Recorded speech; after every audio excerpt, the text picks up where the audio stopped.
Hello and welcome to the Coyote Gameday Pregame Show.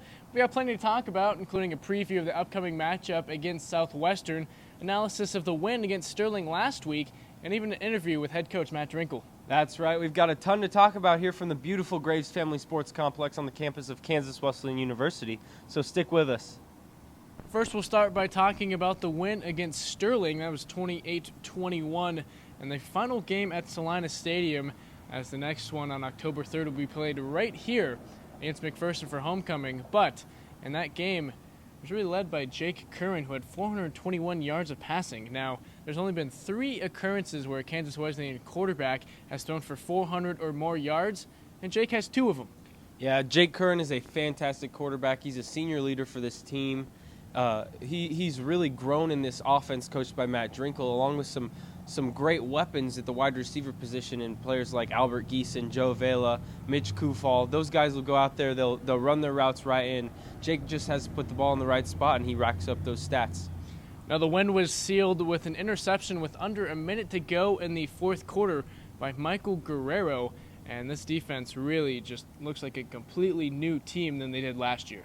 Yeah, they acquired 2 great players from Friends in Sequente Marks and Marquell Jones-Walker, and those guys have really helped step this defense up. And along with some of the younger guys from last season, stepping into some bigger roles, learning a little bit, maturing along the way, this defense is raring to go and looking to go into conference play.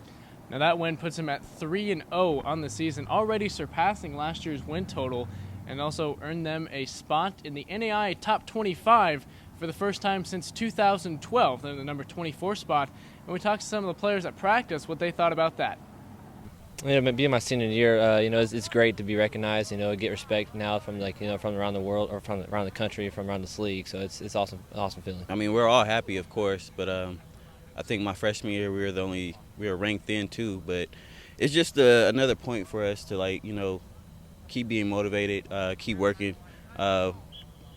We achieved a lot, but we just continue on, keep working and getting better. I have some great skill players around me, a great lineman. Like my lineman last game, they protect me well. I haven't got sacked all year, so credit goes to them because without them, I have to scramble and not make decisions that I do in the game. So, and plus my skill players, man, Joe Vela's playing phenomenal. Albert Geeson, Mitch Kufal. I mean, anytime you throw to those guys, it's pretty easy. Basically, we're all on the same mission. We're all on the same page. I guess we're all just disciplined. Now we talked to Coach Drinkall about being in the top 25 earlier today in his interview, and we'll get to that in a minute. But the theme around the locker room really has been they're not finished yet and not content with that number 24 ranking. Yeah, a lot of the guys that we talked about, they've done great so far, but they've only played 3 games. They have a lot to prove, and they really haven't played that many tough teams. No discredit to Sterling, they're a fantastic team, but there are a lot of tougher tests down the road. And this team is clearly focused, and they want to prove that they're worth a lot more than just the number 24 spot. So let's go ahead and take a look at Matt Drinkall's interview. So you're 3-0, nationally ranked. Did you think this was going to happen a month ago? I thought we had a chance to do this. I liked the way our schedule worked out, and really with the guys that we recruited during the course of the offseason, I thought there was a chance that we could be pretty good pretty fast. And the guys have really started to gel and come together and execute at a high level. So the ranking stuff you can't really control, but it's certainly nice. It doesn't mean a whole lot, but it's a nice validation for the kids for sure. What parts of the team do you think were the most in really getting you to this stage at 3-0 and ranked 24th in the nation? 2 pieces: the defense as an entirety, and then the offensive line. We have basically brand new people at all spots on defense, and then the entire offensive line. The defensive component was a big issue for us a year ago, and which we knew when we got hired and took the job and started in on the process. But boy, we've really lucked out, and there's 6 starters on our defense that are transfer kids that we played against a year ago, so we kind of knew what we were getting. And then shored up the offensive line, like the addition of Arius Brown, who redshirted, who's one of the best linemen in the conference, and Aiden Olson, who redshirted a year ago, and Mario Soto returns as a starter. So those guys have really just come along, and really those 2 big components have changed everything for us. How big of an instant impact have those transfers like Miles Balthazar, Kelly Cordova, Sequente Marks, just to name a few? I'll start on the defensive side. You look at starting at defensive line, at nose guard is Marcus Bradley, who's good of an interior defensive lineman as there is in the entire conference. He's tremendous. Kenny Wells is our outside linebacker. He's currently leading our team in tackles, who does a great job setting the edge in our 4-2-5 defense. Tyrone Wright at free safety has been outstanding. Marquell Jones-Walker at our open side defensive end, and then Sequente Marks at corner. He's the best defensive player I've ever seen at this level. He just, he's one of those guys who's going to probably not finish the season with very good statistics because everyone knows better than to throw the ball or run the ball over anywhere near him. So, but he's one of those guys that might not have the best stats, but if you talk to the other coaches in the league or who watch film, they'll just, they'll tell you like, geez, this guy's different. And on the offensive side of the ball, Miles is becoming kind of the workhorse there at tailback. He would have played a little bit more, but got a shoulder injury. And then Kelly Cordova is one of the most exciting guys I've ever coached. I mean, that guy lines up in games and plays quarterback. He plays tailback, receiver, kick returner, punt returner. He does kick for us. He does punt for us some. He's like one of those old school 1920s college football throwback guys who he can do everything. And he could start for us at almost any position except for offensive and defensive line. Now going back to Jake Curran, your quarterback, he threw for 421 yards against a very good Sterling team. And there's only been 3 times that a quarterback in Kansas Wesleyan history has thrown for more than 400 yards. And 2 of those belong to Jake Curran. Can you touch on what he has brought to your team this year? Yeah, Jake, outstanding leader, that's for sure. And he's as skilled throwing a ball as anybody you're going to find. He's a big, tall kid, very, very athletic, very bright kid. He's a 3.8, 3.9 pre-med student.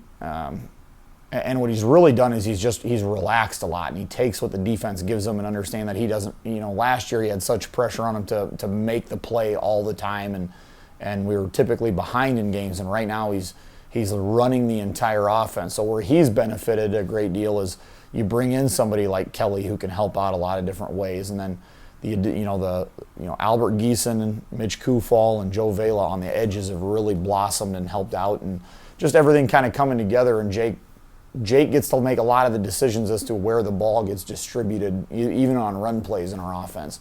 And he's been tremendous there. And then Kelly plays some at quarterback, and Jake's his biggest fan and helps him out there. And just because that whole element gives somebody, twice as much to prepare for with that. And Jake's just, last week against Sterling, he threw the ball as well as he could and played at quarterback as well as somebody could. So now I go to that game against Sterling this past weekend. You guys won 28-21 and ran 84 plays. You mentioned how that's kind of like the goal where you want to be. How important is that? The tempo we keep is very important. When I first got hired here, you talk about offensive tempo. There's a lot of different things I could sit here and talk to you about for about 4 or 5 straight hours on just offensive tempo. But, we really wanted to go ultra fast a year ago because it wears people out, because we didn't have our talent level wasn't very comparable a year ago. It kind of blends down, dumbs down defenses. You see really vanilla looks in and out. But this year, our bigger emphasis is on varying tempo. So sometimes, especially starting out an offensive series, we'll go real slow to ensure that the defense gets time to rest. They get time to make their adjustments in between series. So you'll see us go real slow. You'll see us huddle and burst to the ball. You'll see us put the pedal to the metal and just go. And you'll see us run at a pretty good clip all the time. So that 83, 88 snap window is what we view as ideal for us, because it kind of gives us what we want on offense, keeps the defense on our toes, and then it ensures that our defense isn't playing too many snaps either. And almost 600 yards of total offense against the Sterling team that received votes for the top 25 earlier this year. So how big was that? I'm still a little bitter about the whole Sterling game, just because we moved the ball really well, move it up and down the field, and we just made some critical errors from an execution standpoint at critical times. Turn the ball over in the red zone is just, that's brutal. We were going in to score to go up 21-0, and we get 2 guys miss blocks, and our back gets hit as he gets the ball. We fumble, it gets run back for a touchdown. That makes it a 14-7 game, which kind of breathes life into their team. Whereas if we could have put the dagger down right away to go 21-0, who knows? I mean, it could have been like what we saw in the Midland game, the week before. So I was very frustrated from that standpoint. But what is just tremendous is the way our defense has played. It was 14-7. I felt like we were playing Madden or something like that at the end of the first half when we're using our timeouts to get the ball back, and then we walk right down the field and score right there to make it a 21-7 game. But we just, we move the ball really well. We just have to execute better right at the end and get that killer instinct. This week in practice, have you been working to fix more like red zone offenses? Yeah, we really spend a lot more time worrying about what we can do better rather than what scheme we're going to get. The way I structure, myself and Coach Phillips structure the offense and defense, is we're going to carry a lot of the same things week to week. We just find the best ways and the best looks to run those things. So really, if we can spend a lot more time looking in the mirror at ourselves as opposed to out the window at what our opponents are going to do, and we're not one of those teams that, well, these guys are a 3-3 stack cover 4, and these guys are a 4-2-5 cover 2 team, and well, now we got to draw up new plays and do new things to that stuff. That's not who we are or how we do it. So we want to focus on, here's what we do, here's how it adjusts a little bit, or what we need to look for and how we need to be able to function versus the teams that we play. Let's go ahead and take a look at the matchup we have at hand here against Southwestern. The Mound Builders are 1-2, 1-0 in conference, where their only win came against McPherson last week. That was 33-7. So on the conference scheme of things, KW and Southwestern are the same. Yeah, Southwestern came off of a strong win last week against McPherson. Their offense struggled in their first 2 games, but it really came on strong against the Bulldogs, putting up 33 points in their highest output of the season so far. Kansas Wesleyan, on the other hand, has had offensive success through this entire season, putting up a lot of points against some not-so-great competition to start out, but against Sterling, they showed that they can put points on the board, and defensively as well, they came up with big stops when necessary. And so both of these teams 1-0 in conference, still in the top consideration right now. Things are early, but you never know how things will shake out. Let's go ahead and take a look at the numbers right now.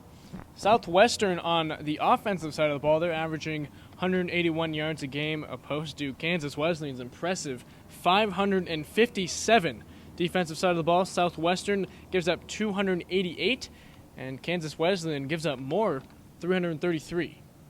Yeah, Kansas Wesleyan's defense has looked very strong throughout this season so far, but I think the thing that you can attribute to the high numbers given up is that they're on the field a lot, because Kansas Wesleyan's offense puts up big numbers in short spans of time. They run around 80 to 85 plays a game in a fast-paced offense. They want to score and score fast, and that puts the defense out there for longer periods of time against slower-moving offenses, and so they're probably going to give up more yards than what it really seems like when you're watching the game. And now talking about the tempo, you said Kansas Wesleyan against Sterling, they gave up 80, though they had 84 plays. And in the interview with Coach Matt Drinkall, he really touched on the importance of that to really control the tempo. They want to stay between 83 and 87, and they hit that right on the money against Sterling at 84. Yeah, see, with Kansas Wesleyan, the more plays that you run, the more chances you have for success. And especially with a fast-paced offense, the more plays you run, the more you're going to wear down the defense that you're facing. And if they get tired, it's going to be a heck of a lot easier to put up those big numbers. And the more numbers you put up, the less you have to worry about losing. And now on the offensive side of the ball, you got Jake Curran, who has 874 yards on the season. He averages 291 per game, and they're going up against Southwestern, who in their first 2 games gave up a combined 73 points. Yeah, this game has a big opportunity for Kansas Wesleyan. They can score a lot. We already know that, and this defense in Southwestern has been called into question early. So if Kansas Wesleyan and Jake Curran can go out and they can execute their plays offensively, they have nothing to worry about. They can put up points. We know that. They just got to go out and show it. Now on the offensive side of the ball for Southwestern, really their only opportunity is running the ball, as their quarterback, Christian Gordon, in 47 attempts, he's got 13 completions and 89 yards, only averaging 29.7 per game, and that's just night and day compared to Jake Curran. Yeah, well, Christian Gordon is a freshman. We have to keep that in mind. He's a young guy. He's still learning the system, and this system in itself is very favorable to the run for Southwestern. They have a lot of talented running backs. They have a lot of weapons that they can run out of the backfield or swing it around. They can do anything. It's just with this young quarterback, sometimes you don't have a lot of trust in the pass, and when you have strong runners, why tempt things, you know? So now we got time for one more thing. Jackson, give us a bold prediction for the game. Bold prediction, I don't know if it's bold or not. Jake Curran has thrown for 2 games of 400-plus yards passing of the 3 in Kansas Wesleyan history, and against a struggling defense like Southwestern's, I really like him to do that again the way he's been airing out lately. So 400-plus for Jake and a big Kansas Wesleyan win. If that happens, he will account for 75% of the 400-plus yard games in Kansas Wesleyan football history, but still doesn't have the record. The record's set at 497, so it's kind of very difficult to touch, but he has another chance at it here against Southwestern this week.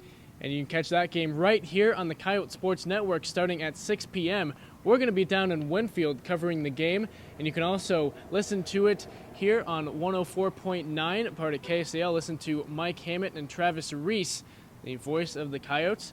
And so just stay right here, and you can watch Kansas Wesleyan and Southwestern College coming up.